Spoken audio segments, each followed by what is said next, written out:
ವಿಸ್ತೀರ್ಣ. ವಿಸ್ತೀರ್ಣದ ಪರಿಕಲ್ಪನೆಯನ್ನು ಅರ್ಥ ಮಾಡಿಕೊಳ್ಳಲು ಪ್ರಯತ್ನಿಸೋಣ.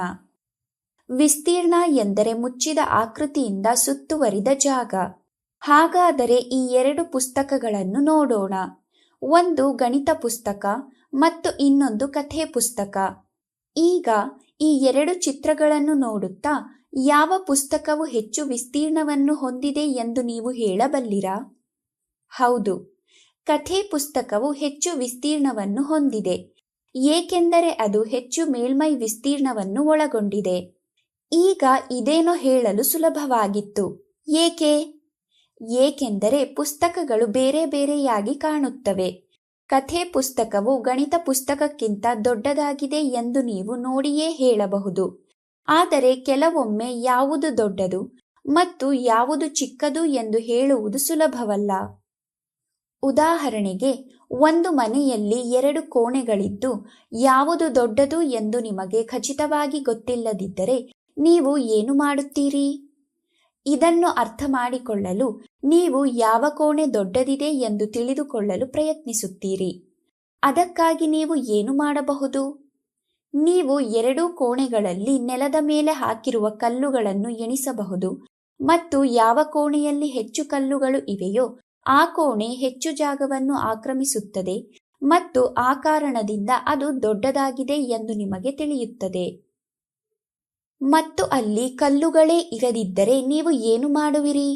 ನೀವು ಯಾವುದೇ ಹಳೆಯ ನೋಟ್ಬುಕ್ ಅಥವಾ ವೃತ್ತಪತ್ರಿಕೆಯ ಪುಟಗಳನ್ನು ನೆಲದ ಮೇಲೆ ಹರಡಿ ಎಷ್ಟು ಪುಟಗಳು ನೆಲವನ್ನು ಆವರಿಸಿವೆ ಎಂದು ನೋಡಬಹುದು.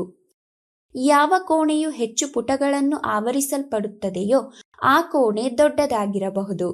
ಆದರೆ ಕಲ್ಲುಗಳು, ಹಳೆಯ ನೋಟ್ಬುಕ್ ಪುಟಗಳು ಅಥವಾ ಪತ್ರಿಕೆಗಳನ್ನು ಬಳಸುವ ಬದಲು ನೀವು ಬೇರೆ ಯಾವ ವಿಧಾನವನ್ನು ಬಳಸಬಹುದು? ನೀವು ವಿಸ್ತೀರ್ಣವನ್ನು ಅಳೆಯಲು ವೃತ್ತಾಕಾರದ ಅಥವಾ ಅಂಡಾಕಾರದ ಆಕೃತಿಯನ್ನು ಬಳಸಬಹುದೇ? ಇಲ್ಲ, ಇದು ಉತ್ತಮವಾದ ಟೆಕ್ನಿಕ್ ಅಲ್ಲ, ಏಕೆಂದರೆ ಇದು ಮಧ್ಯದಲ್ಲಿ ಜಾಗ ಬಿಡುತ್ತದೆ. ಈ ಆಕೃತಿಯು ಒಂದಕ್ಕೊಂದು ಹೊಂದಿಕೊಳ್ಳದೆ ಜಾಗ ಬಿಡುವುದನ್ನು ನೀವು ಗಮನಿಸಬಹುದು.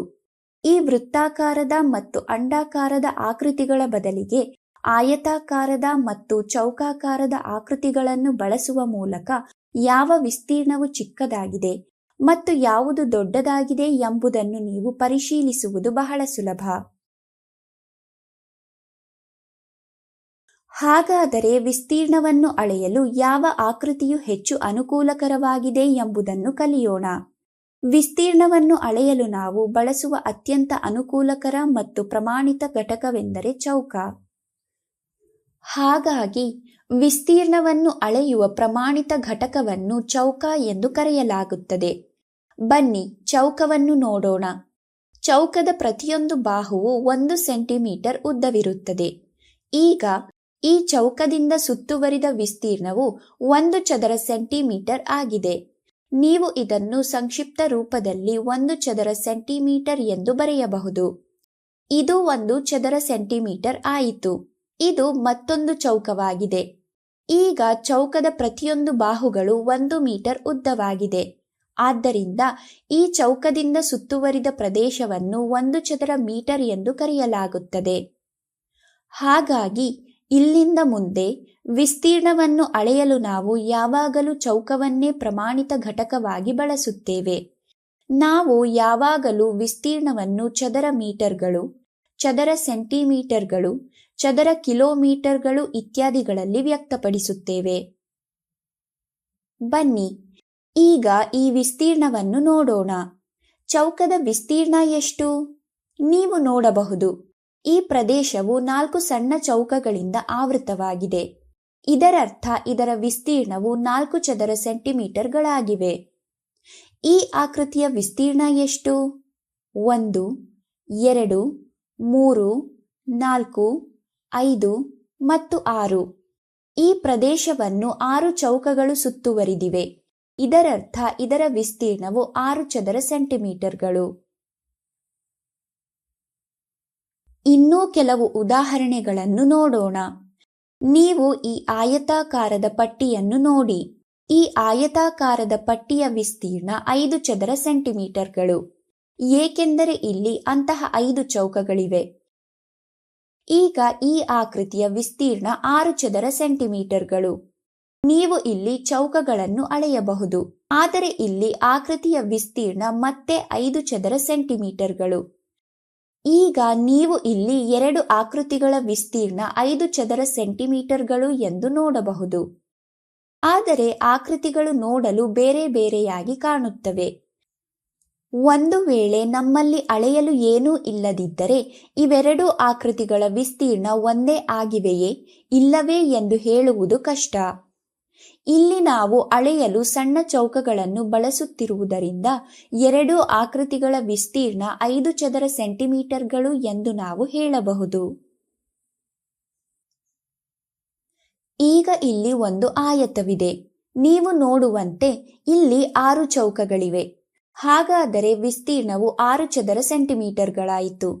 ಈಗ ಈ ಆಯತದ ಅಗಲ ಮತ್ತು ಉದ್ದವನ್ನು ನೀವು ನೋಡಬಲ್ಲಿರಾ?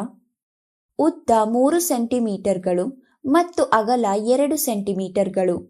ಇಲ್ಲಿರುವ ಪ್ರತಿಯೊಂದು ಚೌಕವು 1 ಸೆಂಟಿಮೀಟರ್ನ ಬಾಹುವನ್ನು ಹೊಂದಿದೆ. ಇದರರ್ಥ ನಾವು ವಿಸ್ತೀರ್ಣವನ್ನು 2 3 ಬಾರಿ ಗುಣಿಸಿ 6 ಎಂದು ಬರೆಯಬಹುದು. ಅಂದರೆ ಆಯತದ ವಿಸ್ತೀರ್ಣ 2 ಸೆಂಟಿಮೀಟರ್ ಅನ್ನು 3 ಸೆಂಟಿಮೀಟರ್ ಇಂದ ಗುಣಿಸಿದಾಗ ಬರುವ 6 ಚದರ ಸೆಂಟಿಮೀಟರ್ಗಳಿಗೆ ಸಮವಾಗಿರುತ್ತದೆ. ಈ ರೀತಿಯಾಗಿ ನಾವು ಯಾವುದೇ ಆಯತದ ವಿಸ್ತೀರ್ಣವನ್ನು ಕಂಡುಹಿಡಿಯಬಹುದು. ಹಾಗಾಗಿ ನಾವು ಇಲ್ಲಿ ಕಲಿತಿದ್ದೇನೆಂದರೆ ಒಂದು ಆಯತದ ವಿಸ್ತೀರ್ಣವನ್ನು ಉದ್ದವನ್ನು ಅಗಲದಿಂದ ಗುಣಿಸುವ ಮೂಲಕ ಕಂಡುಹಿಡಿಯಬಹುದು. ಈಗ ಈ ಚೌಕವನ್ನು ನೋಡೋಣ. ಈ ಚೌಕದ ವಿಸ್ತೀರ್ಣ 4 ಚದರ ಸೆಂಟಿಮೀಟರ್ಗಳು ಮತ್ತು ದೊಡ್ಡ ಚೌಕದ ಪ್ರತಿ ಬಾಹುಗಳು 2 ಸೆಂಟಿಮೀಟರ್ಗಳು. ಇದನ್ನು 2 ಸೆಂಟಿಮೀಟರ್ ಇಂದ 2 ಸೆಂಟಿಮೀಟರ್ಗಳನ್ನು ಗುಣಿಸಿದಾಗ ಬರುವ 4 ಚದರ ಸೆಂಟಿಮೀಟರ್ಗಳಿಗೆ ಸಮ ಎಂದು ಬರೆಯಬಹುದು. ಆದ್ದರಿಂದ ಒಂದು ಚೌಕದ ವಿಸ್ತೀರ್ಣವು ಒಂದು ಬಾಹುವನ್ನು ಮತ್ತೊಂದು ಬಾಹುವಿನಿಂದ ಗುಣಿಸುವುದಕ್ಕೆ ಸಮ ಎಂದು ಬರೆಯಬಹುದು. ಇದು ಎಲ್ಲಾ ಚೌಕಗಳಿಗೆ ಅನ್ವಯಿಸುತ್ತದೆ. ಆದ್ದರಿಂದ ಒಂದು ಚೌಕದ ವಿಸ್ತೀರ್ಣವೆಂದರೆ ಬಾಹು ಗುಣಿಸು ಬಾಹು ಅಥವಾ ಬಾಹುವಿನ ವರ್ಗವಾಗಿದೆ. ಇನ್ನೂ ಕೆಲವು ಉದಾಹರಣೆಗಳನ್ನು ನೋಡೋಣ. 8 ಸೆಂಟಿಮೀಟರ್ ಉದ್ದ ಮತ್ತು 3 ಸೆಂಟಿಮೀಟರ್ ಅಗಲವಿರುವ ಒಂದು ಆಯತ ಇಲ್ಲಿದೆ. ಆದ್ದರಿಂದ ಇದರ ವಿಸ್ತೀರ್ಣ 8 ಗುಣಿಸು 3 24 ಚದರ ಸೆಂಟಿಮೀಟರ್ಗಳಿಗೆ ಸಮವಾಗಿರುತ್ತದೆ. ಈಗ ನಾನು ಪ್ರತಿ ಬಾರಿ ಆಯತದ ವಿಸ್ತೀರ್ಣವನ್ನು ಕಂಡುಹಿಡಿಯಲಿಕ್ಕೆ ನನಗೆ ಚಿಕ್ಕ ಚೌಕದ ಅಗತ್ಯವಿಲ್ಲ. ನಾನು ನನ್ನ ಸರಳವಾದ ಸೂತ್ರ ಉದ್ದ ಗುಣಿಸು ಅಗಲವನ್ನು ಬಳಸಬಹುದು. ಈಗ ಇಲ್ಲಿ ಒಂದು ಚೌಕವಿದೆ. ಚೌಕದ ಬಾಹುವು 4 ಸೆಂಟಿಮೀಟರ್ಗಳು. ಹಾಗಾದರೆ ವಿಸ್ತೀರ್ಣ ಎಷ್ಟು? ವಿಸ್ತೀರ್ಣ 16 ಚದರ ಸೆಂಟಿಮೀಟರ್ಗಳು. ಮತ್ತೊಮ್ಮೆ ನಾನು ಚಿಕ್ಕ ಚೌಕಗಳನ್ನು ಬಳಸುವುದಿಲ್ಲ. ನಾನು ಕೇವಲ ನನ್ನ ಸೂತ್ರವನ್ನು ಮಾತ್ರ ಬಳಸಬೇಕಾಗಿದೆ. ಇನ್ನೂ ಕೆಲವು ಉದಾಹರಣೆಗಳನ್ನು ನೋಡೋಣ. ಒಂದು ಆಯತದಿಂದ ಪ್ರಾರಂಭಿಸೋಣ. ಉದ್ದ 9 ಮತ್ತು ಅಗಲ 7 ಆಗಿದ್ದರೆ ವಿಸ್ತೀರ್ಣ 63 ಆಗಿರುತ್ತದೆ. ಉದ್ದ 10 ಮತ್ತು ವಿಸ್ತೀರ್ಣ 30 ಆಗಿದ್ದರೆ ಅಗಲ ಎಷ್ಟು? 30 10 ರಿಂದ ಭಾಗಿಸಿದರೆ ಅದು 3 ಆಗುತ್ತದೆ. ಏಕೆಂದರೆ 3 10 ಸಲ ಎಂದರೆ 30 ಆಗಿರುತ್ತದೆ. ಇದರರ್ಥ ಅಗಲ 3 ಆಗಿರಬೇಕು. ನನಗೆ ಉದ್ದ ತಿಳಿದಿದ್ದರೆ ಮತ್ತು ಅಗಲ 4 ಎಂದು ನನಗೆ ತಿಳಿದಿದ್ದರೆ ಈಗ ವಿಸ್ತೀರ್ಣ 48 ಆಗುತ್ತದೆ. ಹಾಗಾದರೆ ಉದ್ದ ಎಷ್ಟು? 4 12 ಸಲ ಅಂದರೆ 48 ಆಗಿರುತ್ತದೆ. ಇದರರ್ಥ ಉದ್ದ 12. ಈಗ ಒಂದು ಚೌಕದ ಉದಾಹರಣೆಯನ್ನು ನೋಡೋಣ. ಒಂದು ಚೌಕದ ಬಾಹು 7 ಆಗಿದ್ದರೆ ಅದರ ವಿಸ್ತೀರ್ಣವು 7ರ ವರ್ಗ ಅಥವಾ 7 ಗುಣಿಸು 7 49ಕ್ಕೆ ಸಮವಾಗಿರುತ್ತದೆ. ಇದರರ್ಥ ವಿಸ್ತೀರ್ಣ 49 ಆಗಿರುತ್ತದೆ. ಈಗ ವಿಸ್ತೀರ್ಣ 100 ಆಗಿದ್ದರೆ ಬಾಹು ಎಷ್ಟು ಆಗಿರುತ್ತದೆ? 10 ಗುಣಿಸು 10 100ಕ್ಕೆ ಸಮವಾಗಿರುತ್ತದೆ. ಇದರರ್ಥ ಬಾಹುವು 10 ಆಗಿರುತ್ತದೆ. ಒಂದು ವೇಳೆ ಬಾಹುವು 9 ಆಗಿದ್ದರೆ ವಿಸ್ತೀರ್ಣ ಎಷ್ಟು ಆಗುತ್ತದೆ? 9 ಗುಣಿಸು 9 81 ಆಗುತ್ತದೆ. ಆದ್ದರಿಂದ ವಿಸ್ತೀರ್ಣ 81 ಆಗುತ್ತದೆ.